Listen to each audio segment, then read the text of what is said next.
Hello everyone, welcome to the next session of fluid mechanics and hydraulic machines, and today we are going to start unit 2, which is fluid kinematics and fluid dynamics. The first half of the unit is fluid kinematics and the second half is fluid dynamics. So we are going to study about fluid kinematics in the next few sessions. So what is fluid kinematics? Fluid kinematics deals with the study of fluids. Fluid kinematics deals with the study of fluids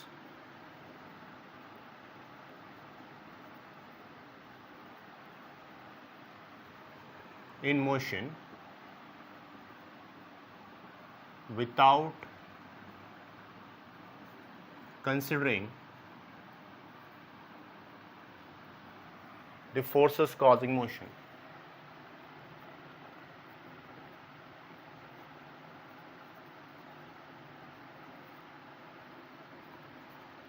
So you might be aware of this word kinematics, where we studied about different equations of motions like v is equals to ut, v square minus u square is equals to 2as, s is equals to ut plus half at square. What were these terms? V is final velocity, u is initial velocity, s is displacement, a is acceleration. So nowhere you have studied about force.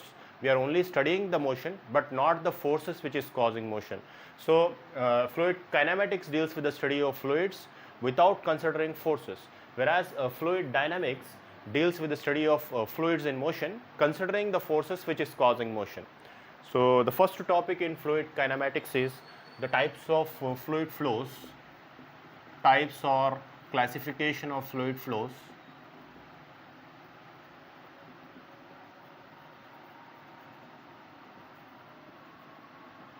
So the first classification is steady and unsteady flow.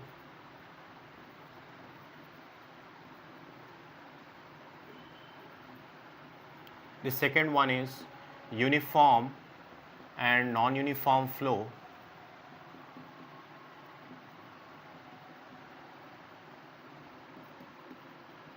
The third classification is laminar and turbulent flow. Fourth one is 1D, 2D and 3D flow.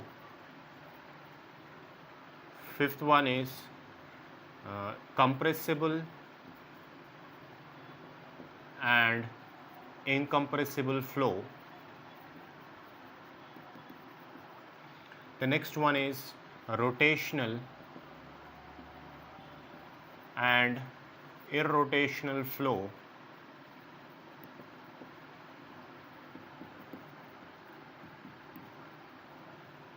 And the last one is free vortex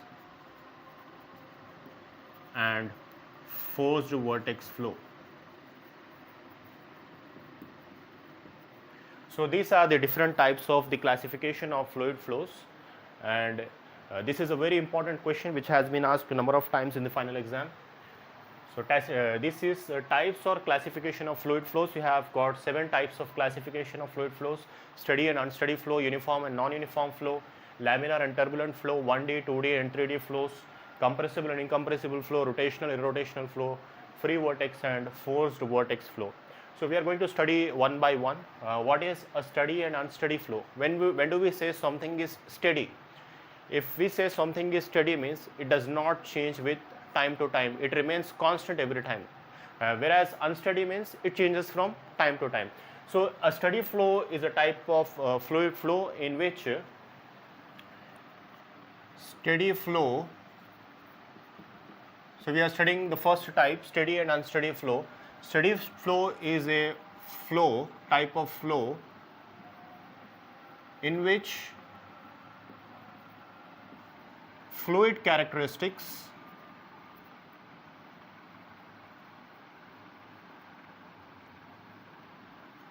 such as, what are your fluid characteristics? Such as density is a fluid characteristic, next viscosity, it is a fluid characteristic, velocity, all this, whatever may be the characteristics of fluids you have studied or properties of fluids you have studied, all these properties remain constant with respect to time. So these fluid characteristics such as etc. remain constant with respect to time, because steady means it does not change from time to time. So when do we say a fluid is a steady fluid? If the characteristics of fluid does not change from time to time, that type of fluid flows are called as steady flows. So for a steady flow, all the parameters of a fluid remain constant with respect to time.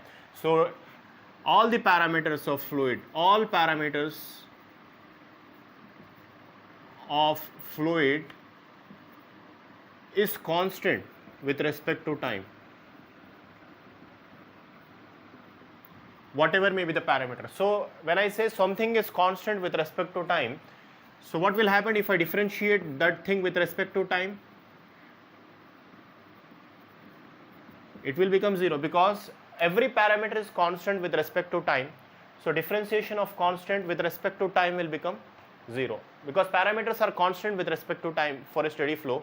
So if I differentiate any parameter with respect to time, I will get 0. So for instance, if I differentiate density with respect to time, I will get 0, because it is a steady flow.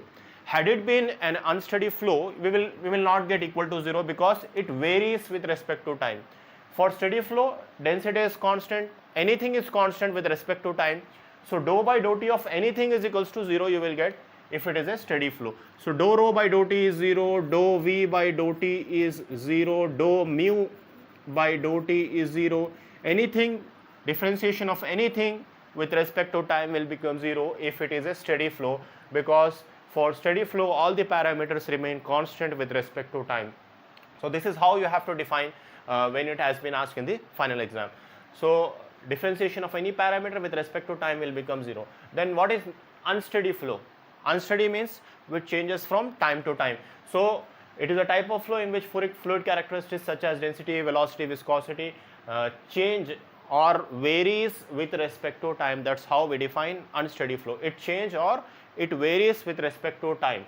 So I am not writing it once again, so you can define it in your own words. An unsteady flow is a type of fluid flow in which fluid characteristics such as density, velocity, viscosity or any other parameter, temperature, maybe all those parameter varies with respect to time. It's the opposite of steady flow. So differentiation of, for unsteady flow what will happen? For unsteady flow, differentiation of any parameter, because in unsteady flow these parameters are varying. So anything which is varying is called as variable.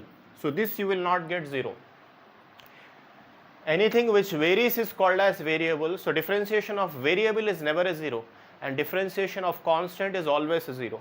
So these parameters are variables now. Like what is a variable? Like if you do d by dx of x, x is a variable. Will you get 0? No, you will get 1. D by dx of x square, you will get 2x. D by dx of x cube, you will get 3x square. So you will never get equal to 0. For instance, you are going d by dx of 2. Now 2 is a constant, you will get 0.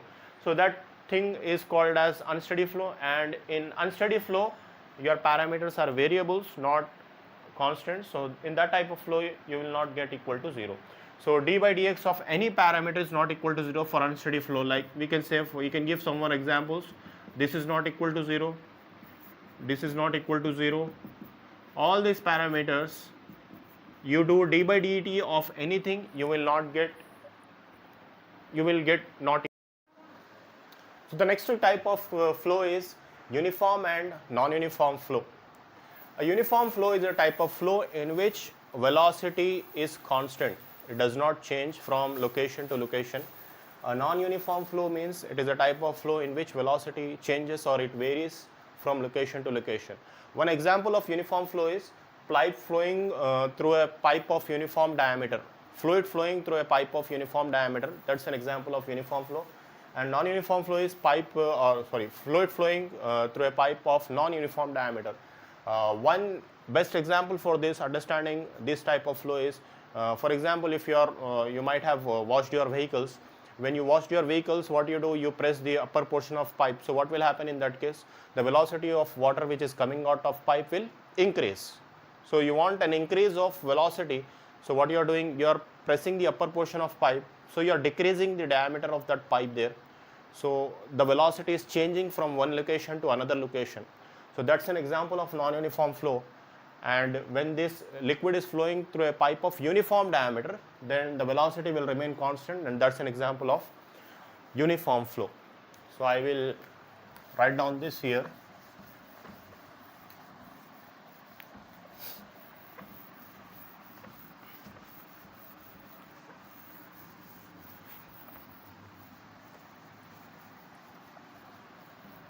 So uniform flow, second classification is uniform flow and non-uniform flow. For uniform flow, uniform flow is a type of flow in which velocity remains constant at every location. At every location or space. Space also means location. So one example is, if you have a pipe of uniform diameter, the diameter is uniform, and this, let's say you have water flowing in this pipe. So the velocity, let's say the velocity here is 10 meters per second. The velocity at this second location will also be 10 meters per second. Now what will happen is, when you press this upper portion of pipe, when you wash your vehicles or something, you might have observed that when you press this upper portion of pipe, and this water which is flowing from this, the velocity at this location might be 10, but here you will have somewhat increase in the velocity. So let's say that increase in velocity is somewhat 13 or 14 meters per second. So that's an example of non-uniform flow. This is an example of uniform flow where velocity is constant at every location, but here the velocity is changing. So this is an example of non-uniform flow. So for uniform flow, the velocity remains constant at every location. So this is your example, water flowing through a pipe of uniform diameter. And for your non-uniform flow, the velocity changes at every location. So that's an example of non-uniform flow. So when you say velocity is constant, so what will happen if you differentiate constant for uniform flow? Velocity is constant with respect to location or space. Space means x, y or z, which indicates your location. So space means this coordinates x comma y comma z. So which indicates, what does this coordinates indicate? This coordinates indicate location. So differentiation of your velocity with respect to any coordinate, either x, y or z, it will become 0, because velocity is constant for uniform flow. What will happen for non-uniform flow? Velocity varies with respect to location. So anything which varies is a variable, so you will never get equal to 0. For non-uniform flow, dV by ds is not equal to 0, because velocity varies at every location. So this is your example for non-uniform flow. The next type of flow is laminar and turbulent flow, which is your third type of flow.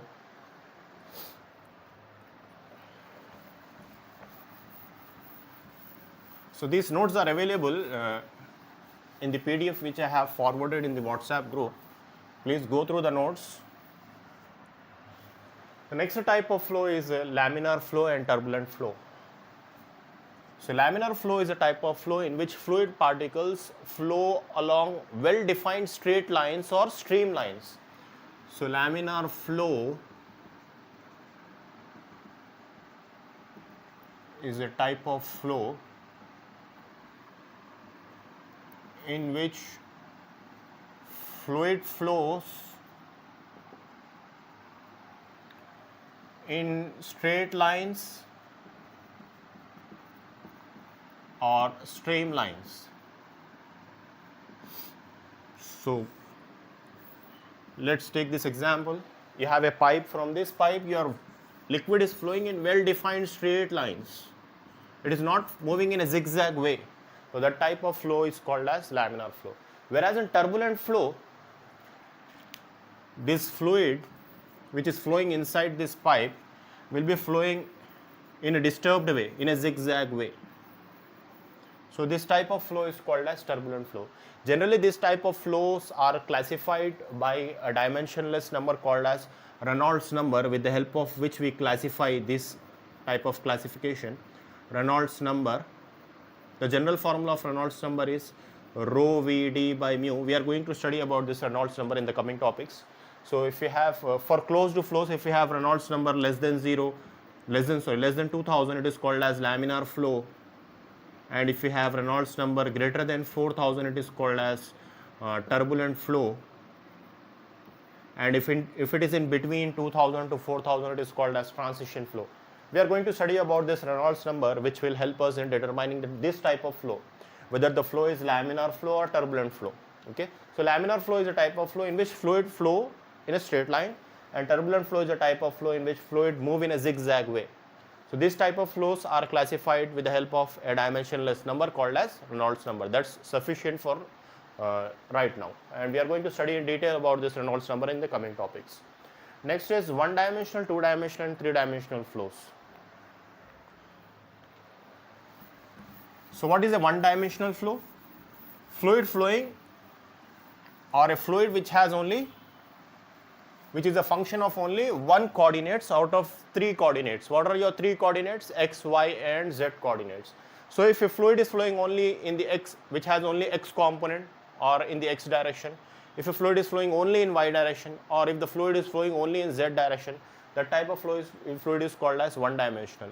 If it has two coordinates, if it is flowing in an inclined way, it will have two components, so X and Y. If it is moving in the three dimensions, then it will have X, Y and Z coordinates. So for a one-dimensional steady flow, when do I say unsteady and steady flow? If a fluid is a function of X, Y, Z and time. If a fluid is a function of, I am explaining about this now, sorry, this one. If a fluid is a function of X, Y and Z coordinates as well as time, so it depends on time, so this is called as 3D unsteady flow, because unsteady flow depends on time, it changes from time to time, whereas a steady flow, for example, if you have X, Y, Z and it is not a function of time, there is no function of time, so it is a 3D steady flow. You can define it this way. A flow which is a function of three coordinates X, Y, Z and time is called as 3D unsteady flow. If a flow is a function of only three coordinates in the space X, Y, Z but not time, it is called as 3D steady flow, because steady flow does not depend on time, whereas unsteady flow depends on time. Okay, if we have 2D unsteady flow, how we will define? If it is a function of X, Y, Y, Z or ZX, any two coordinates and time, then it is 2D, because time is there. If you have time, it is unsteady. If you don't have time, if it is not a function of time, it is 2D steady flow. Similarly, one-dimensional flows, one dimension and time, so one dimension unsteady, 1D unsteady flow. So this is 1D steady flow because it is not a function of time. So whenever time comes, it is unsteady. Time is there, unsteady flow. No time, steady flow. So time, unsteady flow. Whenever you have time, unsteady flow, because it depends on time, means it changes from. So the next type of flow is compressible and incompressible flow. In compressible flow, density is not constant, whereas in incompressible flow, density is constant. So this is compressible and this is incompressible, and we are going to use all these equations while we solve when we derive our derivations or solve problems. So one example of incompressible flow, can you compress water? Okay, you can compress air. Air is a compressible fluid. So what will happen to the density if you are compressing something? What will happen? the mass per unit volume will increase. So that is an example of compressible flow. For incompressible flow, water is example, because you cannot, water is considered as incompressible fluid, so density will remain constant. Okay. So the next type of flow is rotational and irrotational flow. Okay, I will write it down here.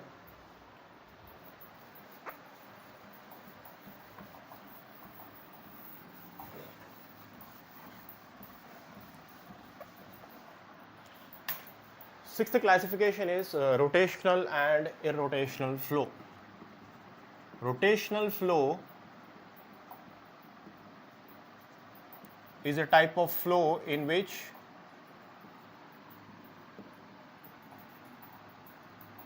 fluid moves in streamlines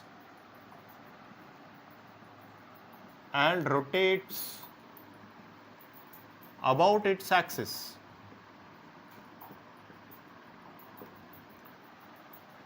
Irrotational flow, how can you define irrotational flow? Irrotational flow is a type of flow in which fluid moves in straight lines but does not rotate about its axis. One example of irrotational flow, can we give one example? Like water going inside wash basin. It will move and it will rotate but not about its axis. It will rotate about the axis of the hole.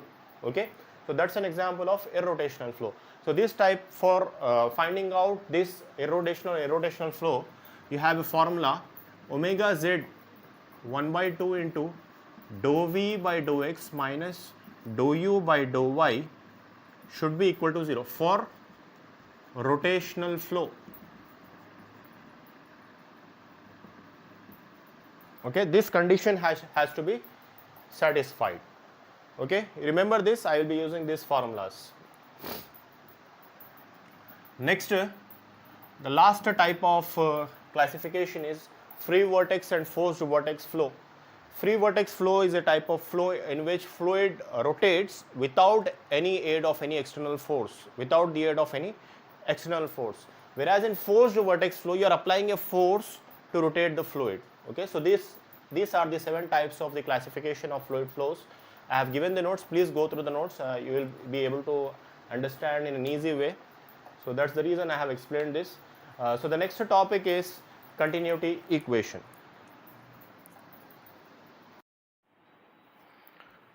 So this derivation is very important as far as final exam of OU papers is considered. Continuity equation in 3 dimension in Cartesian coordinates. So first we will have to write down the statement.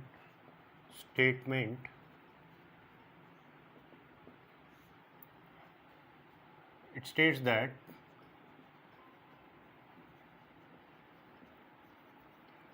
the net gain of masses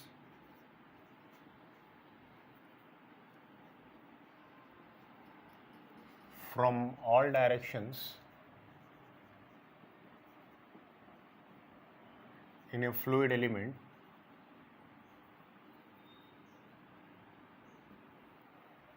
is equal to a rate of increase of mass of fluid. Okay, and we will prove this one. So in order to prove this, we will have to consider one 3D element, because this is a 3D continuity equation. This is also called as 3D continuity equation. Continuity or else continuity equation in 3 dimension. Cartesian coordinates means x, y and z coordinates, whereas polar coordinates means r comma theta. So this derivation will be in the form of x, y and z. So in order to derive this, we will have to consider one 3D element. So a cuboid will be a best 3D element. So I am considering a cube shaped element.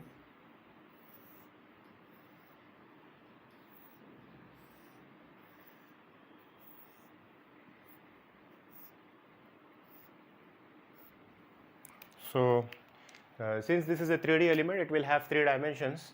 So let this direction will be x direction, this is your z direction and this is your y direction. So this is a 3D element, like your room, it's a 3D. So since it is an an element, element means one part of any system, so it will be very small. So part means we will take dx, a part of x, dy will be this dimension, and dz will be this dimension. So it has three dimensions, dx, dy and dz. So this length is dz, this length is dx, and this length is dy. Okay, so we have to write down this in the words as well. Consider an element with lengths dx comma dy and dz. Let u comma v and w be the velocities in x comma y and z directions respectively. So let us assume that the liquid is entering from this direction. Okay. So velocity in x direction is u. If the liquid is entering from the top direction, the velocity will be v, and if the liquid is entering from the z direction, the velocity will be w. So the direction, the velocity in x direction is u, velocity in y direction is v, and velocity in z direction is w. So first we will find out the gain of mass in x direction. Okay, so mass rate of fluid entering through phase A, B, C, D. So this cuboid has how many faces? It has 6 faces. So this face is, let us take this face as A, B, C, D, and this face as E, F, G, H. So this is one face, ABCD is one face, this bottom is one face, this is one face, this is one face. Like your room, it has how many faces? It has got 6 faces. So this ABCD is one face, and the liquid is entering from the face ABCD. So how much liquid is entering from face ABCD? We are going to find out that mass rate of fluid entering through face ABCD. So what is the formula of mass rate? How can I find out mass rate? What do you mean by mass rate? Mass rate means mass per unit time. How much mass is entering in some time? So mass by time. So mass is density into volume. Mass can be written as density into volume, time as it is. So volume can be written as area into length. Length by time is called as velocity. So density into area into velocity. So the formula of mass rate is density into area into velocity. So density will be denoted by rho. What is this area of face ABCD? This area of this ABCD. If you see this ABCD is a rectangle. If you see this room, each side of this room is a rectangle. Okay, so ABCD, how can we find out the area of rectangle? Length into breadth. So dy into dz will be the area of this face ABCD. So area of face ABCD is dy into dz, and fluid is entering, when the fluid is entering through face ABCD. So what is the velocity? Velocity is in x direction. So velocity in x direction is u. So this is rho u dy, rho into u dy dz. So this is the mass entering through face, mass rate entering through face ABCD. The same sentence you have to write down here. Okay.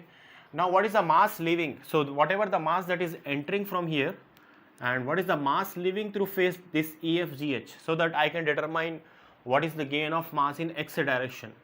So what is the mass leaving through face EFGH? So mass leaving through face EFGH is equals to, how much mass was entering through face ABCD? This value, dou u dy dz. So rho u dy dz plus the additional amount. What is the mass that is entering? How much mass is leaving from EFGH? This is the mass which is entering. So this value will be leaving from the same phase. Okay, the same amount will be plus an additional amount, because the liquid will be entering from the top phase and front phase as well, because this is a 3D continuity equation. The fluid is flowing in the 3 dimensions.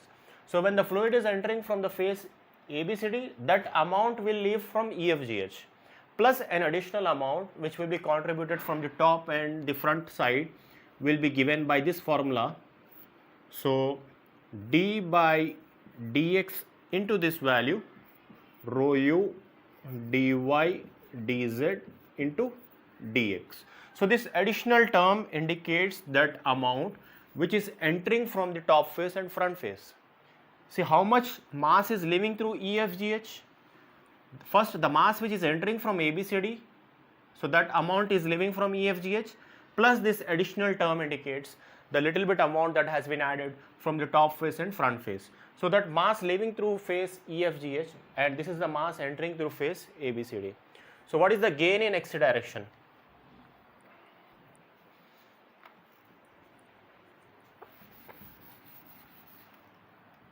Yes, gain of mass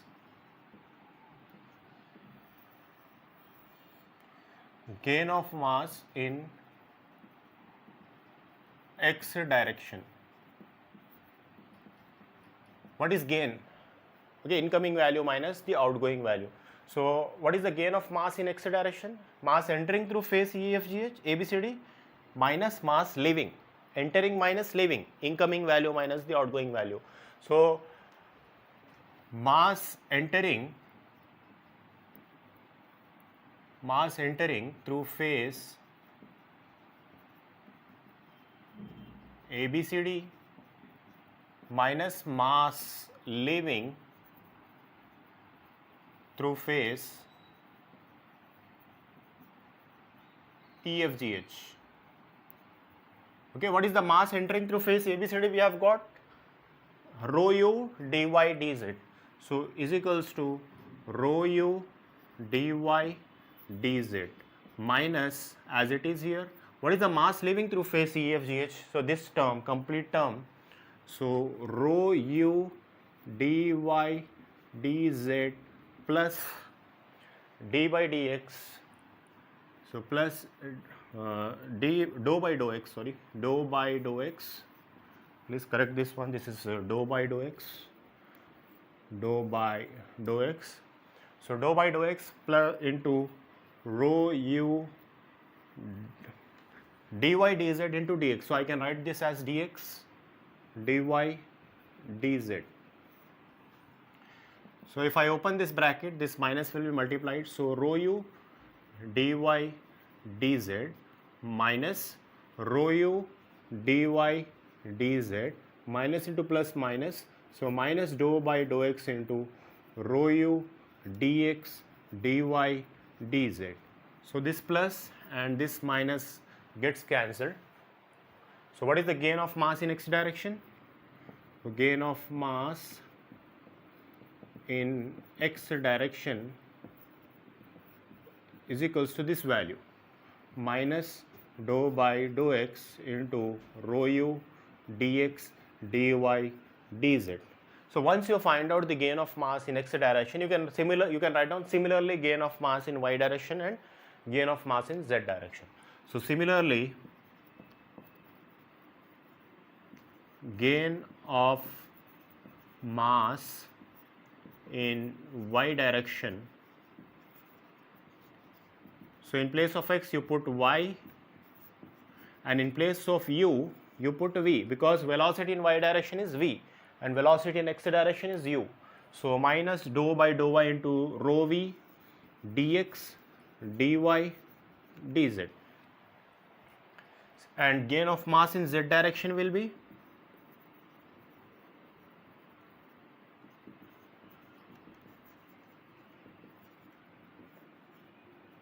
minus dou by, in place of y z, in place of v w, so w dx dy dz. So you got gain of mass in x direction, gain of mass in y direction and gain of mass in z direction. If you add these three terms, you will get the total gain of masses.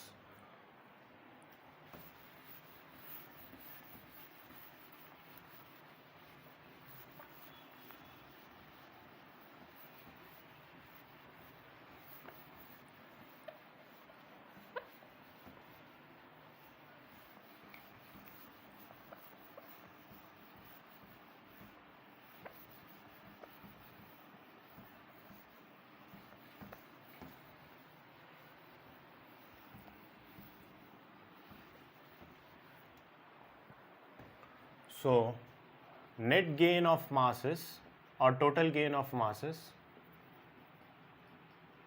from all directions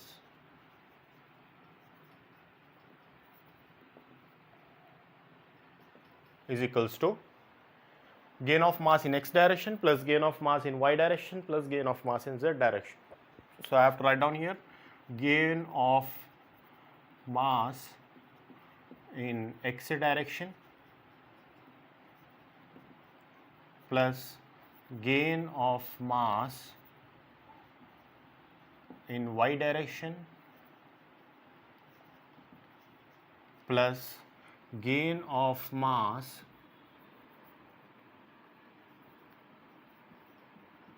in z direction.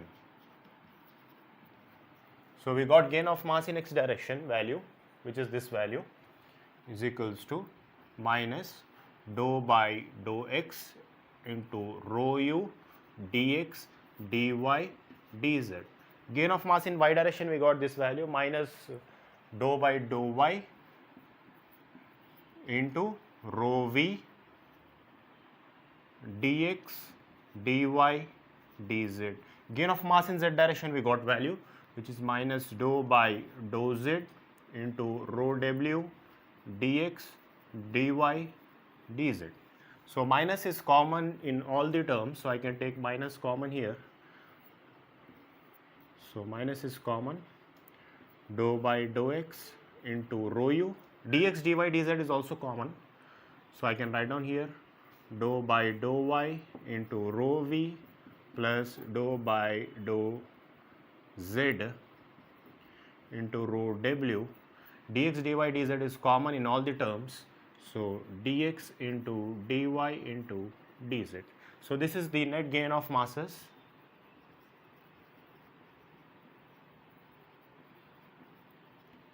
from all directions.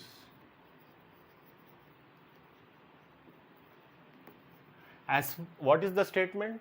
It states that the net gain of masses from all directions in a fluid element is equal to rate of increase of mass of fluid element. So we got the LHS term, net gain of masses. What is the rate of increase of mass? Rate of increase of mass. Okay. So rate of increase of mass means mass per time. So which is given as density. What is the formula of mass? Density into volume. So density of element into volume of element by time. We have to take unit time. Okay, unit time dt. So what is the density of element? We can denote density of element because, so d dou rho. So here also dou t you have to take, dou t. So dou rho means density of element. Element means we have to take differential form always. So dou rho, volume of element, if you see, volume of cuboid is length into breadth into height. So what are these lengths? The lengths are given as dx, dy, dz if you see the diagram. So volume of that element is dx into dy into dz by time is dou t. So this is the rate of increase of mass, okay, this term.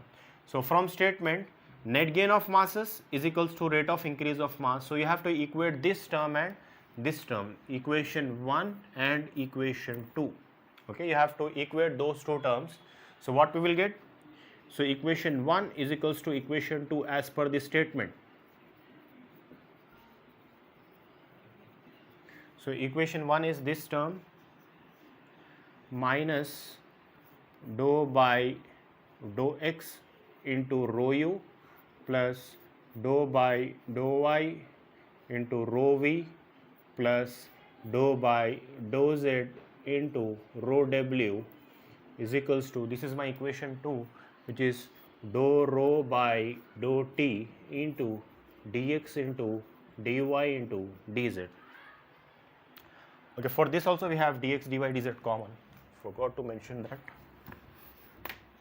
So this is equation 1, which has dx into dy into dz common. Equation 2 is this one, dou rho by dou t into dx dy dz. So this dx dy dz in the right hand side and dx dy dz in the left hand side gets cancelled. So what's remaining now?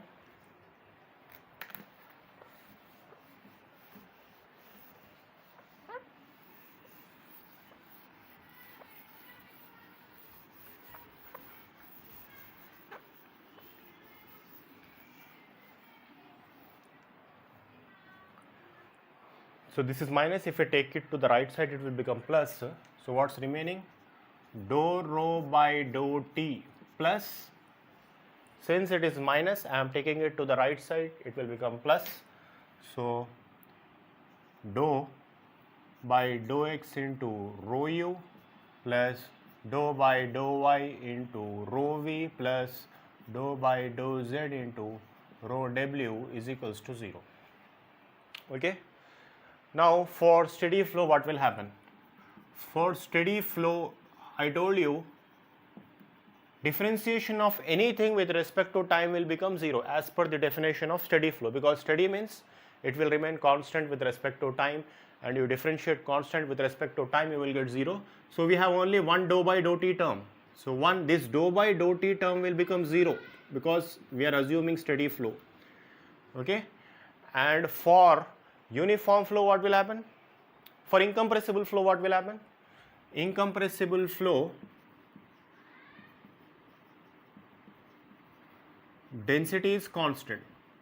So we are going to substitute these two conditions in this equation. Okay, so this term will become 0 and rho is constant. So when I say rho is constant means it will come outside the differentiation.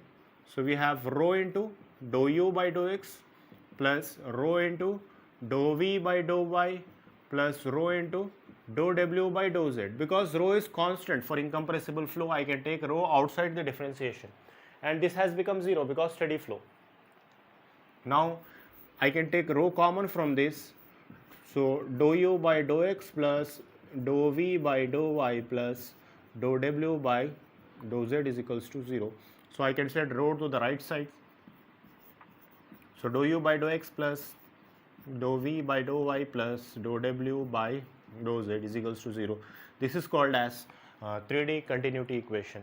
Okay, so that's it for today, and this derivation is very important as far as final exam is concerned, and we are going to take up few problems in the next class, and we'll be starting next topic.